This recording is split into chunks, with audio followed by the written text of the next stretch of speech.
April 9ನೇ ತಾರೀಕು ಮಂಗಳವಾರ ಯುಗಾದಿ ಹಬ್ಬವನ್ನು ಆಚರಿಸಲಾಗುತ್ತದೆ. ಕ್ಯಾಲೆಂಡರ್ ಪ್ರಕಾರ ಜನವರಿ 1 ಹೊಸ ವರ್ಷವಾದರೆ ಪಂಚಾಂಗದ ಪ್ರಕಾರ ನಮ್ಮ ಹಿಂದೂಗಳಿಗೆ ಇದು ಹೊಸ ವರ್ಷ. ಯುಗಾದಿಯನ್ನು ಬಹಳ ಸಂಭ್ರಮದಿಂದ ಆಚರಿಸಿ ಬೇವು ಬೆಲ್ಲ ತಿಂದು ಒಳ್ಳೆಯ ಮಾತುಗಳನ್ನಾಡಿ ಎಂದು ಹಾರೈಸಿ ವರ್ಷ ಆರಂಭಿಸುವುದು ಆಗಿನಿಂದಲೂ ನಡೆದುಕೊಂಡು ಬಂದಿದೆ. ಈ ವರ್ಷ ಬರುವ ಯುಗಾದಿ ಹಬ್ಬಕ್ಕೂ ಮೊದಲು ಮನೆಯಲ್ಲಿ ಈ 7 ವಸ್ತುಗಳನ್ನು ತಂದಿಟ್ಟರೆ ವಿಶೇಷ ಪುಣ್ಯ ಫಲ ಹಾಗೂ ದೇವರ ಬಲ ಪ್ರಾಪ್ತಿಯಾಗುತ್ತದೆ.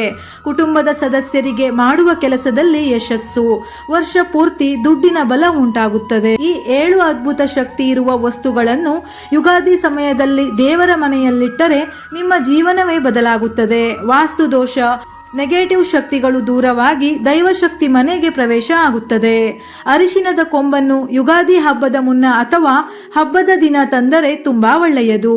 ಅರಿಶಿನ ಗುರುಗ್ರಹಕ್ಕೆ ಸಂಬಂಧಿಸಿದೆ, ಸಕಾರಾತ್ಮಕ ಶಕ್ತಿಯನ್ನು ಹೆಚ್ಚಿಸುತ್ತದೆ. ಇದರಿಂದ ಸಂಪತ್ತು ಸಮೃದ್ಧಿ ವೃದ್ಧಿಯಾಗುತ್ತದೆ. ಜ್ಯೋತಿಷ್ಯದ ಪ್ರಕಾರ ಅರಿಶಿನದ ಕೊಂಬನ್ನು ಯುಗಾದಿ ಅಂದರೆ ಹೊಸ ವರ್ಷಕ್ಕೂ ಮುನ್ನ ತರುವುದು ಅದೃಷ್ಟವನ್ನು ಮನೆಗೆ ತಂದಂತೆ. ಇದರಿಂದ ಗುರುಬಲ ಹೆಚ್ಚಾಗುತ್ತದೆ. ಇದರ ಜೊತೆಯಲ್ಲಿ ಅರಿಶಿನದ ಮಣಿಗಳಿಂದ ಮಾಡಿದ ಜಪಮಾಲೆಯನ್ನು ತಂದು ದೇವರ ಮನೆಯಲ್ಲಿಟ್ಟು ಯುಗಾದಿ ಹಬ್ಬದ ದಿನದಿಂದ ನಿತ್ಯವೂ ಪೂಜಿಸುವುದು ಬಹಳ ಒಳ್ಳೆಯದು. ಮನೆಯಲ್ಲಿ ತಾಯಿ ಲಕ್ಷ್ಮಿಯ ಅನುಗ್ರಹವಿದ್ದರೆ ಸಕಲವು ಪ್ರಾಪ್ತಿಯಾಗುತ್ತದೆ. ಹಾಗಾಗಿ ಲಕ್ಷ್ಮೀ ದೇವಿಯ ಪಾದದ ಗುರುತುಗಳನ್ನು ಯುಗಾದಿ ಹಬ್ಬಕ್ಕೂ ಮುನ್ನ ತಂದು ದೇವರ ಮನೆಯಲ್ಲಿ ಇಡಬೇಕು.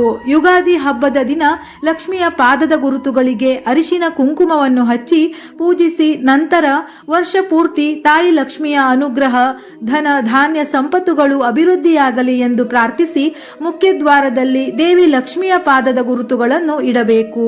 ಯಾವುದೇ ಕಾರಣಕ್ಕೂ ಅದು ಅಪವಿತ್ರವಾಗದಂತೆ ನೋಡಿಕೊಳ್ಳಿ.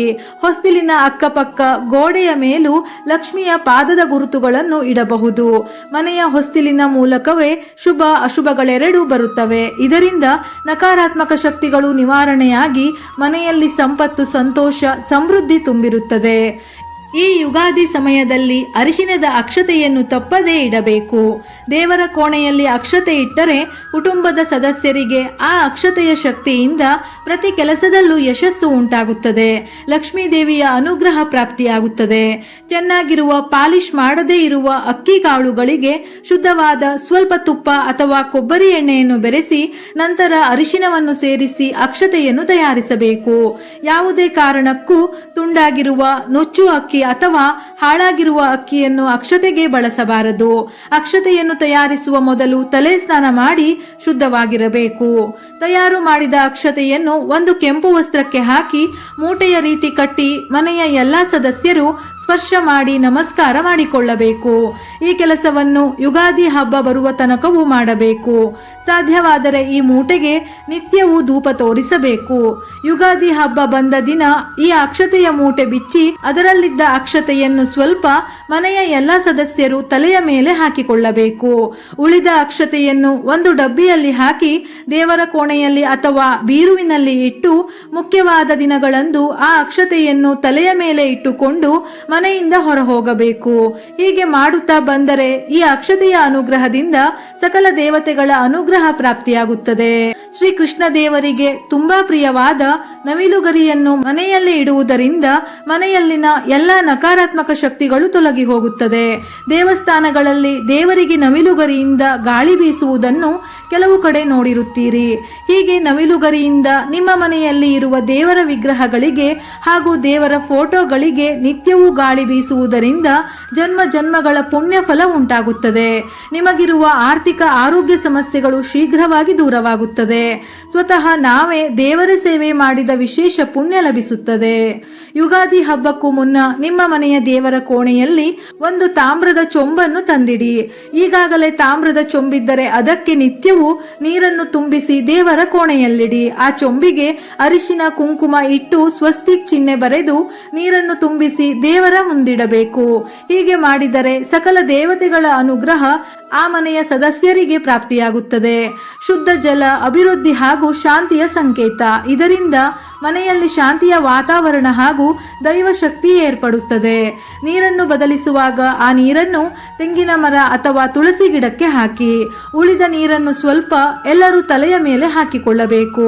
ಹೀಗೆ ಮಾಡಿದರೆ ಮುಕ್ಕೋಟಿ ದೇವತೆಗಳ ಆಶೀರ್ವಾದ ದೊರೆತು ಈಗ ಬರುವ ಯುಗಾದಿ ಹಬ್ಬದ ಒಳಗೆ ಸಾಕಷ್ಟು ಶುಭ ಸುದ್ದಿ ಅಥವಾ ಶುಭ ಫಲಗಳನ್ನು ನೀವು ಜೀವನದಲ್ಲಿ ಕಾಣಬಹುದು. ದೇವರ ಕೋಣೆಯಲ್ಲಿ ಮುಖ್ಯವಾಗಿ ಇಡಲೇಬೇಕಾದ ವಸ್ತು ಎಂದರೆ ಅದು ವೀಳ್ಯದೆಲೆ. ದುಡ್ಡನ್ನು ಆಕರ್ಷಿಸುವ ಶಕ್ತಿ ವೀಳ್ಯದೆಲೆಗೆ ಇರುತ್ತದೆ. ನಾನಾ ತಾಂತ್ರಿಕ ಪರಿಹಾರಗಳಲ್ಲೂ ವೀಳ್ಯದೆಲೆಯನ್ನು ಬಳಸಲಾಗುತ್ತದೆ. ಇದು ಹನುಮಂತನಿಗೂ ಬಹಳ ಪ್ರಿಯವಾದದ್ದು. ಲಕ್ಷ್ಮೀ ದೇವರಿಗೂ ವೀಳ್ಯದೆಲೆ ಎಷ್ಟೋ ಪ್ರೀತಿ. ಹಾಗಾಗಿ ವೀಳ್ಯದೆಲೆಯ ಹಾರ ಮಾಡಿ ಮನೆಗೆ ಸಮೀಪವಿರುವ ಆಂಜನೇಯನ ದೇಗುಲಕ್ಕೆ ಯುಗಾದಿಗೂ ಮುನ್ನ ಒಮ್ಮೆಯಾದರೂ ಕೊಟ್ಟು ಬನ್ನಿ. ಅಥವಾ ಒಂದು ವೀಳ್ಯದೆಲೆಯ ಮೇಲೆ ಗಂಧದಿಂದ ಶ್ರೀರಾಮ ಎಂದು ಬರೆದು ದೇವರ ಮನೆಯಲ್ಲಿಡಿ. ಯುಗಾದಿ ಬರುವವರೆಗೂ ಆ ವೀಳ್ಯದೆಲೆಯ ಮೇಲೆ ಶ್ರೀರಾಮ ಎಂದು ಸಾಧ್ಯವಾದಷ್ಟು ಬಾರಿ ಹೇಳುತ್ತಾ ಅರಿಶಿನ ಕುಂಕುಮ ಹಾಕಬೇಕು. ಯುಗಾದಿ ಹಬ್ಬದ ದಿನದಿಂದ ಆ ವೀಳ್ಯದೆಲೆ ಮೇಲಿರುವ ಅರಿಶಿನ ಕುಂಕುಮವನ್ನು ಮನೆಯ ಸದಸ್ಯರು ಹಣೆಗೆ ಇಡುತ್ತಾ ಬರಬೇಕು. ಯುಗಾದಿಗೂ ಮುನ್ನ ನಿಮ್ಮ ದೇವರ ಕೋಣೆಯಲ್ಲಿ ಆಮೆಯ ಚಿಕ್ಕ ಗೊಂಬೆ ಅಥವಾ ವಿಗ್ರಹವನ್ನು ತಂದಿಟ್ಟು ಪೂಜಿಸಬೇಕು. ಆಮೆಯನ್ನು ಸಾಕ್ಷಾತ್ ವಿಷ್ಣು ಸ್ವರೂಪ ಎಂದು ಹೇಳಲಾಗುತ್ತದೆ. ಲಕ್ಷ್ಮೀ ದೇವಿಯ ಜೊತೆಗೆ ವಿಷ್ಣು ದೇವರ ಪರಿಪೂರ್ಣ ಅನುಗ್ರಹಕ್ಕೋಸ್ಕರ ಆಮೆಯ ವಿಗ್ರಹ ತಂದು ಸ್ವಲ್ಪ ಸಮಯ ಹಾಲಿನಲ್ಲಿ ನೆನೆಸಿಡಬೇಕು. ಶುದ್ಧ ಜಲದಿಂದ ತೊಳೆದು ಬಟ್ಟೆಯಲ್ಲಿ ಒರೆಸಿ ಗಂಧ ಕುಂಕುಮದ ಬೊಟ್ಟನ್ನು ಇಟ್ಟು ಉತ್ತರ ದಿಕ್ಕಿನಲ್ಲಿ ಆಮೆಯ ವಿಗ್ರಹವನ್ನು ಇಡಬೇಕು. ನಿತ್ಯವೂ ಪೂಜಿಸುತ್ತಾ ಧೂಪ ತೋರಿಸುತ್ತಾ ಬರಬೇಕು. ಇದರಿಂದ ಮನೆಗೆ ಧನಾಕರ್ಷಣೆ ಆಗಿ ಕೆಲಸ ಕಾರ್ಯದಲ್ಲೂ ಶುಭ ಫಲಗಳು ಉಂಟಾಗುತ್ತದೆ. ಈ 7 ವಸ್ತುಗಳಲ್ಲಿ ಸಾಧ್ಯವಾದರೆ 2 ರಿಂದ 3 ವಸ್ತುಗಳನ್ನಾದರೂ ತಂದು ಪೂಜಿಸಿ. ಮನೆಯಲ್ಲಿ ಆಗುವ ವಿಶೇಷ ಬದಲಾವಣೆಗಳನ್ನು ಗಮನಿಸಿ. ಇದರಿಂದ ಮನೆಯಲ್ಲಿನ ಎಲ್ಲಾ ದುಷ್ಟಶಕ್ತಿಗಳು ತೊಲಗಿ ಧನಾತ್ಮಕ ಶಕ್ತಿ ವೃದ್ಧಿಯಾಗುತ್ತದೆ. ಮನೆಯಲ್ಲಿ ಹಣ, ಆರೋಗ್ಯ, ನೆಮ್ಮದಿ ಹೆಚ್ಚುತ್ತದೆ. ಇದೇ ರೀತಿಯ ಮನಮುಟ್ಟುವ ಉಪಯುಕ್ತ ಮಾಹಿತಿಗಳಿಗಾಗಿ ಮತ್ತೆ ಭೇಟಿಯಾಗೋಣ.